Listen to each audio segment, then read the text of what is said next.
Hey to the most amazing nurses. It is Dr. V here with Morning Infusion with Dr. V podcast, where we are intentional about teaching nurses how to work from anywhere around the world, making money and owning your own time, building profitable nurse coaching and consulting businesses.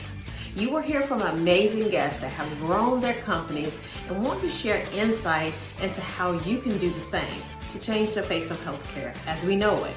If you want to grow your businesses and leverage your knowledge as a nurse to grow wildly successful businesses at the top, instead of working your way to the top, head on over and join our Millionaire Nurse CEO group on Facebook, where you can ask questions and get updates on our live and virtual events to help you grow your businesses.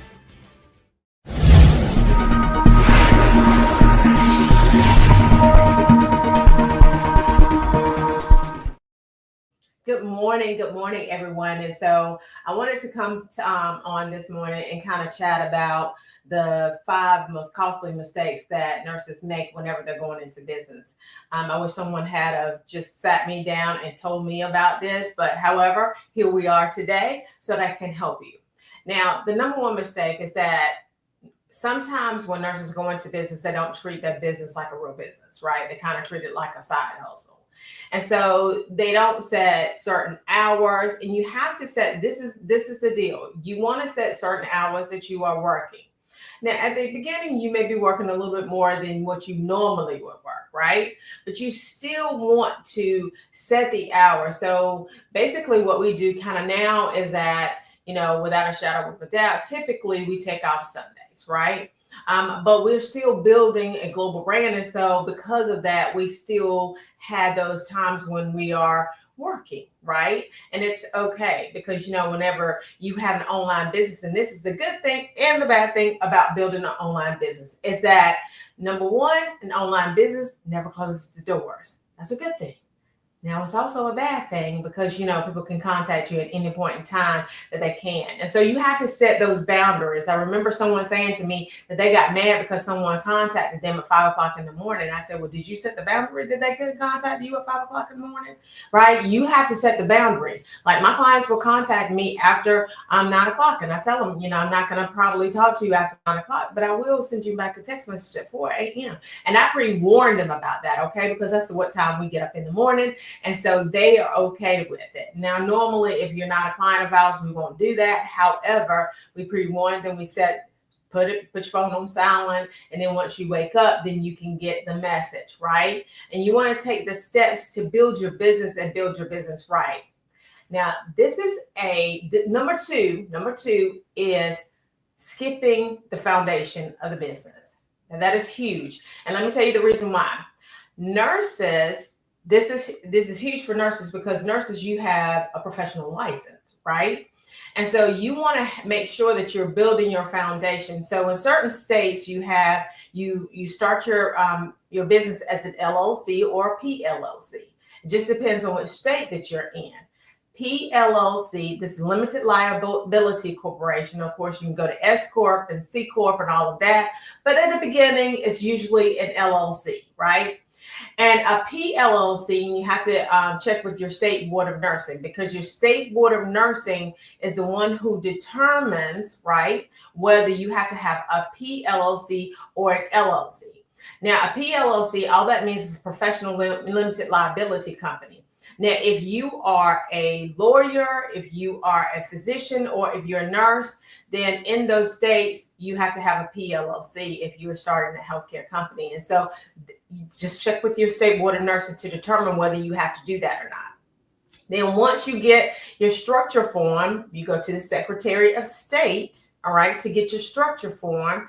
Now that's going to cost you a little bit of money. It costs you maybe $200 or, depending on the state. Some as high as $300. But then you also need to get your EIN. Now don't do like Viola did, Dr. V, okay? Because what I did was I went and because they're going to send you, once you apply at the Secretary of State, they're going to be people who are going to send you these text messages. And those text messages are, for you to sign up and get them to sign you up with your EIN. The EIN is super easy to get and it's free. You go to irs.gov in order to get your business signed up. That's like the social security number for your business. Now, the reason why you want to do that and you want to make sure that you're doing that is because then it separates you, it gives you some limited liability coverage, right? Because you are, you're a nurse, right? And so you want to make sure that you have some separation between you and the company. And so this separates you from the company. Another thing that is I found to be one of the things that people don't do right is that you want to make sure that you are not commingling money. Okay. Now that affects you down the road if you ever want to borrow some money. Okay. Now I encourage you to learn how to make some money before you borrow some money, but that's just, at the end of the day, that's what that is. So this is the deal. You want to make sure that you have your company formed right. Now, what I mean by that is that once you get your LLC and you get your EIN, then you're going to take those numbers, you're going to go to the bank, all right? And you're going to go to the bank and you're going to tell the bank that you're here to form a business account. Now, that business account, right, will serve as where all of your money from the business goes to. None of your personal money needs to go into that account. Now, there's 4 accounts that I encourage you to open, right? The first account I encourage you to open is a salary account. So that salary account is for you and your salary. A lot of times what people do is they go into business and then they don't pay themselves. They stick it back all into the business. And some pay themselves too much, all right? But you need to have a reasonable amount. That's what the government says, a reasonable amount for you to be paid yourself by the business. Now that's your salary account. The second account is your growth account. Okay, you want to make sure that you have some money in your account for the growth of your business, right? Also, an operations account for your everyday operations. So you want to make sure you have that. And then of course, the last one is taxes, because typically you're not going to get out of paying taxes. Sometimes you can, right? But you're going to at least pay some taxes, but you pay less taxes on your business than you do if you work for someone else. Let's be clear about that, right? But you want to have that bank account that's there and not commingling money. And then you want to have a company that helps you, whether it be ADP, Gusto. There's several companies out there that you go in, you tell them how much you want to be paid every 2 weeks. That money gets automatically taken out. If you are like we are, they're automatically taken out of that account, and then it goes into your personal account so that you can pay your personal bills and things of that nature. Now, if you have an own, and this is another thing that you want to know too, if you have a home office, some of the things that you pay for at home, they can be paid for from your business account because they're used for your business. And of course, you have to talk to your CPA. I'm not here to tell you what to do on that end. However, that's one of the things that you can definitely do. But there's lots of tax benefits in mrbomb.com. Now, this is one that I find a lot of nurses have problems with, and this is fear of visibility. Let me tell you something about nursing. Nursing and traditionally is nurses kind of bully each other sometimes, right? And so what you want to ensure is that you don't have, it doesn't matter what people think about you. It doesn't matter. What people think about you is none of your business, right? You need to have a few people who are around you, and those few people who are around you, you want them to be telling you whether you're kind of ratchet or whether that didn't look right or things of that nature. You don't want to have somebody, Sally Joe, that don't even care anything about you, bullying you into decreasing your visibility. Visibility is the way in which if people don't see you, then they can't buy from you. There's people out here who have amazing, like they make the best cakes. There's people out here who make the best shirts. They make the best jewelry. They have they do amazing things. Like they're great at doing hair. But their visibility is not there, right? And when it comes to coaching and consulting, like whatever you do as far as coaching and consulting in the nursing arena, you want to make sure that you have that visibility. If you're the best renal consultant, you want them to know. If you're the best wound care consultant, you want people to know who you are, so that whenever they get ready to buy from you, then they're ready to buy from you and they know that you exist and that you're out there in the marketplace. Only 2 to 3% of the marketplace is ready to buy whenever you're ready to purchase. Whenever ready to buy, whenever you're ready for them to purchase. The thing about it is that you want to make sure that you are out there so that they see you, because eventually they'll be like, well, okay, I think I need this person. And then they'll go back to you because you stayed visible the entire time. I mean, when you look at Will Smith and Martin Lawrence, whenever they came out with that third film, now they are pretty famous, right? But whenever they came out with that third film, you saw them all over the place. And you see people all over the place whenever they're trying to promote their product, right? They'll do the morning lineup. They'll make sure that they're there. That's what you want to do. You want to be visible and do not care what other people say about you. And if they say anything bad, then block them. Okay? No problem. All right. Now, next. The next thing is not getting a coach. Now, this was two of my cheat codes was number one, getting a coach. Okay. Because I don't know, there are nuances in your business that you don't know what the nuances are, right? So you want to make sure that you are getting a coach that specifically understands your unique pain point whenever you're going through whatever you're going through, because there's several iterations of your business that you will go through, right? So like, for example, when I first started, now I'm huge when it comes to, and I'm a contract girl, right? Because I understand that you can't, like when people come and they volunteer at my business or at my conference, they get a contract. Everybody gets a contract, right? And the reason why is because I really, really want to, I don't want to set myself up for liability. And one of the things that happens is I wouldn't have known that had I not had a coach, right? I wouldn't have known to do all those safety parameters had I not had a coach. And I have seen people who did not have a coach who have gotten into legal trouble or even lost their businesses because of the fact that they did not have a coach. A coach is really the thing that transforms you. You're also typically in you're in a community of people that are helping to move you forward and helping to push you, right? And one of the things that I say about VP nursing, of course, this is a plug for VP nursing. The one thing about VP nursing that I pride myself on is that we don't allow any negativity to come into the community, right? We want to make sure that you're always positive. We want to make sure that you're always supportive. And that's one of the things that nurses absolutely need. I probably should have had this up here. You may not be able to hear me. I'm not used to talking with this mic. But that's one thing that you absolutely need within your space, right? You want to ensure that you have a community of people that support you, a community of people that's there for you, a community of people that can answer questions that you may not be able to answer, right? And even in the community, I mean, the coach knows a lot typically, but there may be some things that the coach may not know that you know. So it's important for you to be that person and to get into that community of people.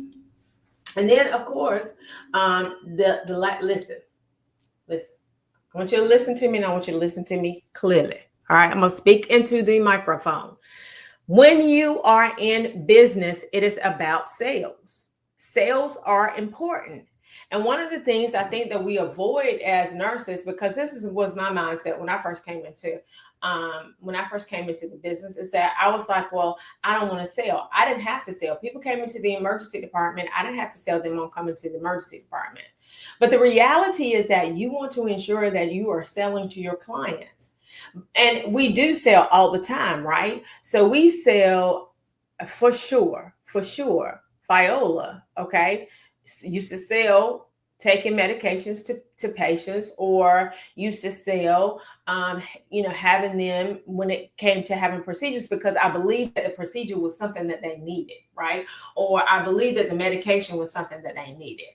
And, whenever you have children, you got to convince them all the time, right? Because at the end of the day, so you have to care about the people that you're serving, right? You have to care about them.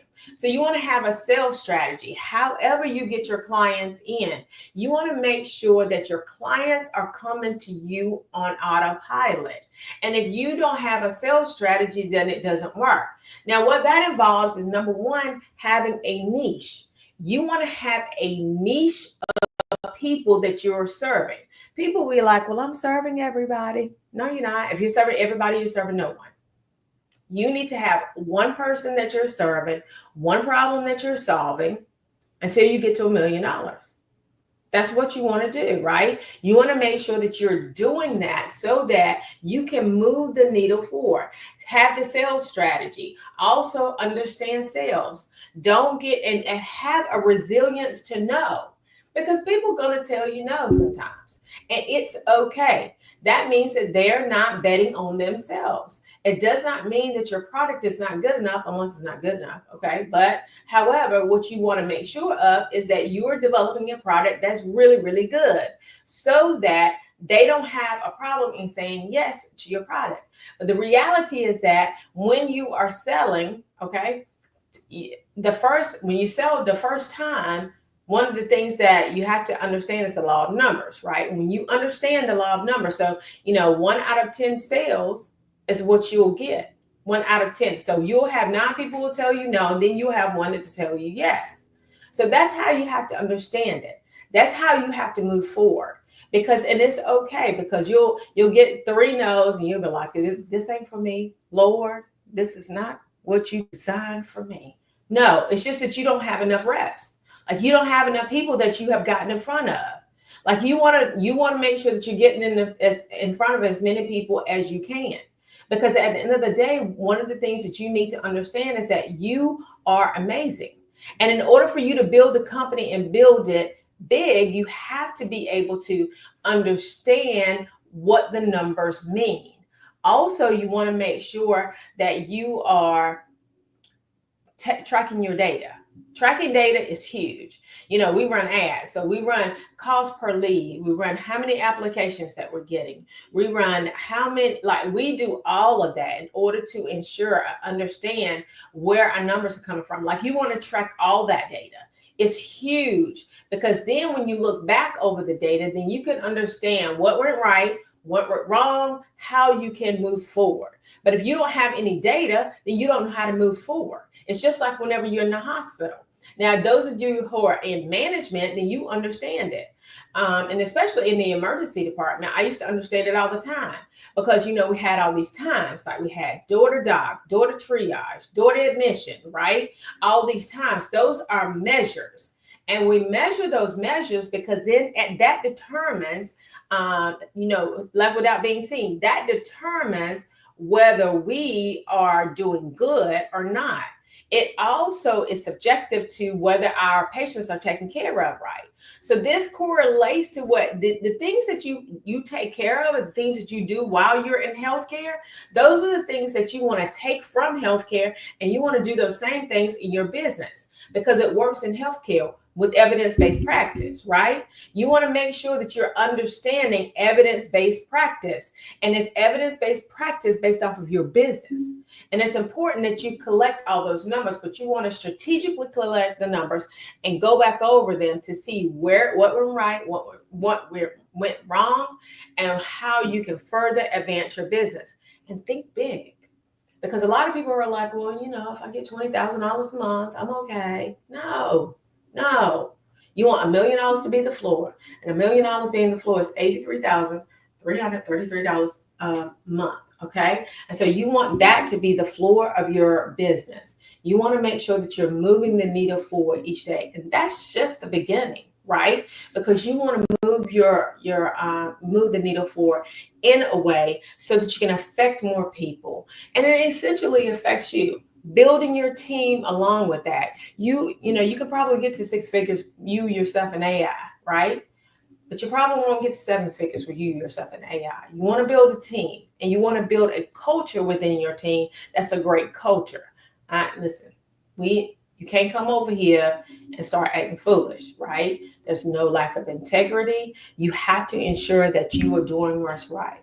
And so those are the 5 biggest mistakes. So I want you to drop in the chat, and I want you to tell me what mistake that you thought was one that you may have made, or what mistake that you think that you can definitely avoid in the future, or how valuable this was. Just drop in the chat and let me know. And you ladies and gentlemen, have an amazing rest of your day. Bye-bye.